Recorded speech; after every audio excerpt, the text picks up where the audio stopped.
en un callejón en los suburbios de Moscú, la policía se acercó a un auto que estaba mal estacionado y adentro descubrió el cadáver de Stavoroid, Roman Stavoroid, quien hasta pocas horas antes era el ministro de Transporte de Rusia y un poco antes había sido el gobernador del Oblast de Kursk, ¿no? Esa región que está en la frontera oeste de Rusia contra Ucrania o sobre la frontera ucraniana. Bueno, Stavoroid había caído en desgracia esa misma mañana, había recibido la notificación de que el presidente de Rusia lo despedía de su cargo y también aparentemente se preparaba el Kremlin para hacer una muy dura acusación de corrupción. ¿Qué pasó a renglón seguido? Encuentran el cadáver de Stavoroid en su propio coche con un balazo en la cabeza y la pistola que ejecutó el disparo en su mano derecha. Conclusión, suicidio, dijo la prensa y dijo la policía. Pero si un caso similar ocurre en la mayoría de los países del mundo, no es descabellado pensar que fue un suicidio, que alguien que hasta pocas horas antes ocupaba un poderoso ministerio con el rango nada menos que de ministro y que antes que eso había sido gobernador de una región, se entere de buenas a primeras que cayó en desgracia para el líder máximo del país, que fue echado de su cargo de manera deshonrosa y que iba a recibir denuncias que lo llevarían posiblemente a la cárcel por graves cargos de corrupción. Que alguien se quite la vida en una situación así no parece tan insólito, tan inconcebible. Pero si ocurre en Rusia, automáticamente se sospecha que no fue un suicidio, sino un asesinato. O en todo caso, un suicidio inducido. ¿Desde dónde? Desde el Kremlin. Cuando alguien muere de una manera misteriosa o cuando alguien muere siendo un visible enemigo de Vladimir Putin, las miradas sospechosas se dirigen automáticamente hacia el Kremlin. Y hay muchísimos casos de suicidio. En este último tiempo nomás estuvo el caso de Andrei Badalov, ¿no? Que era el vicepresidente de la empresa que manejaba los oleoductos estatales, una empresa poderosísima. Andrei Badalov apareció también muerto en estos días y suicidado. Saltó de la ventana de su departamento, dejando una nota de suicida.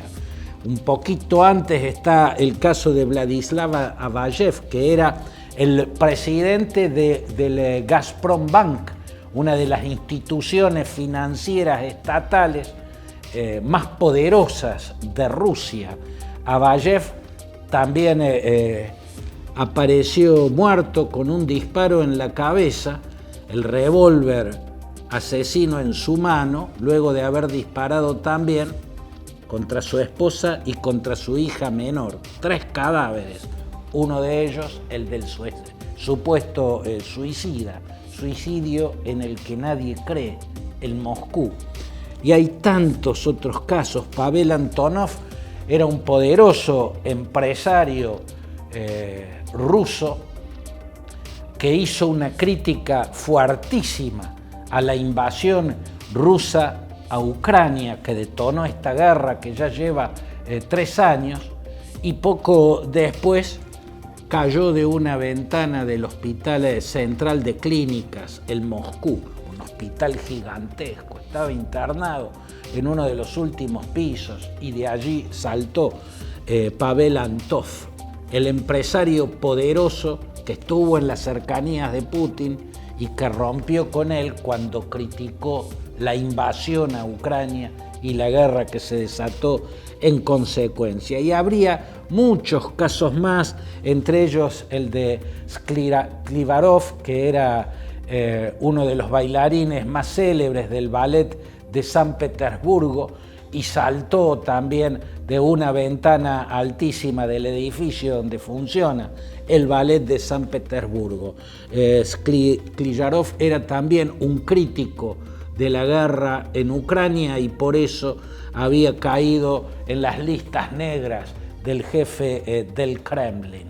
Pueden haberlo empujado y haberlo hecho escribir una carta de suicidio, o se puede haber suicidado, pero inducido a ello. ¿Cómo? Bueno, del mismo modo que Hitler hizo suicidar a Erwin von Rommel, el célebre zorro del desierto, un gran general, un genial estratega, un gran mariscal de campo, el que había conducido exitosamente el Afrika Korps en el norte de África, y por haber participado en una conspiración fallida para asesinar al Führer, fue obligado a suicidarse, porque si no lo hacía, iban a caer en desgracia y a sufrir las peores consecuencias sus hijos, nietos y vaya a saber cuántos más. Quedaban obligados a suicidarse. Lo mismo hizo Stalin con muchos de sus enemigos. Terminaban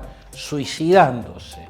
Y la lista de quienes se suicidaron a la sombra de Vladimir Putin incluye también a personajes que lo fabricaron como líder político, porque Vladimir Putin era el jefe del FSB, el aparato de inteligencia que antes se había llamado KGB en la era soviética.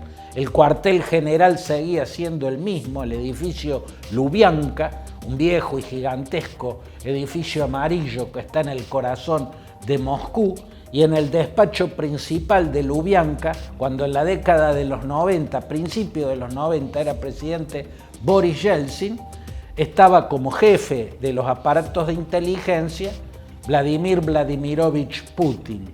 Boris Berezovsky, uno de los oligarcas, como llamaron en Rusia a aquellos que se hicieron ultramillonarios con las privatizaciones de la década del 90, Boris Berezovsky, un ex matemático, él daba clases de matemáticas en las universidades antes de hacerse multimillonario a la sombra del Kremlin, fue quien convenció a Boris Yeltsin, tenía mucha influencia con él, de hecho era el número del Consejo de Seguridad Nacional y era amigo personal, amigo íntimo de Tatiana Yeltsin, la hija del entonces presidente.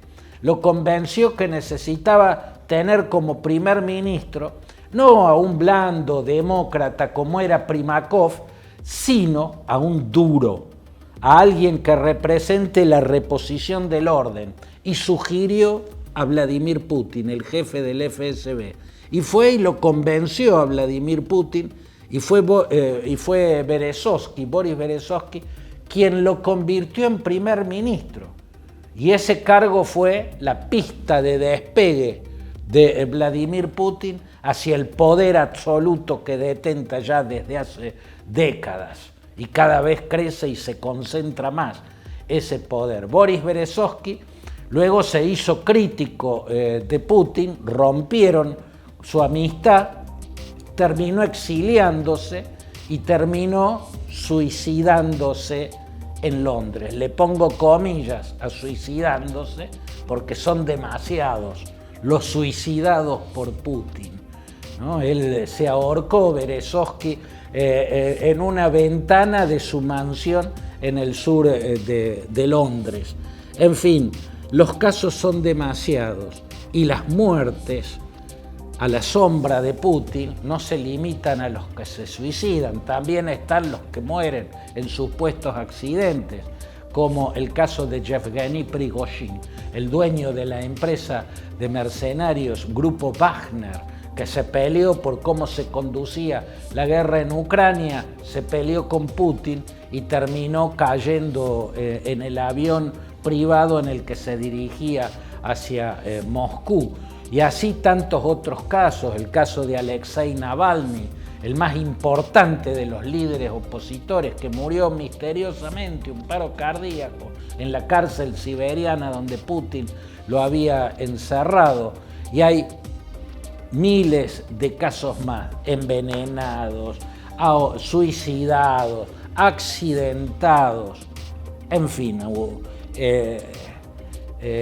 morir a la sombra de Putin ya es como una regla, pero los muertos de Putin son mucho más que los suicidados, que los envenenados, que los de la muerte accidental. Están también los que están muriendo en Ucrania bajo los masivos bombardeos que está llevando a cabo desde hace semanas Vladimir Putin para seguir avanzando sobre el país invadido. Y están además los muertos del régimen talibán en Afganistán, régimen al cual Vladimir Putin se acaba de aliar, casi asociar, dándole el reconocimiento, o sea, la legitimación por parte del Estado ruso. Y a eso se le suman los miles de muertos norcoreanos porque compró tropas norcoreanas. Las primeras fueron a morir y a matar en la región de Kursk, que estaba ocupada por ucranianos. Ahora va otro lote más de soldados norcoreanos comprados para ir a matar y a morir en Ucrania. El cementerio que crece a la sombra de Putin es de una dimensión oceánica.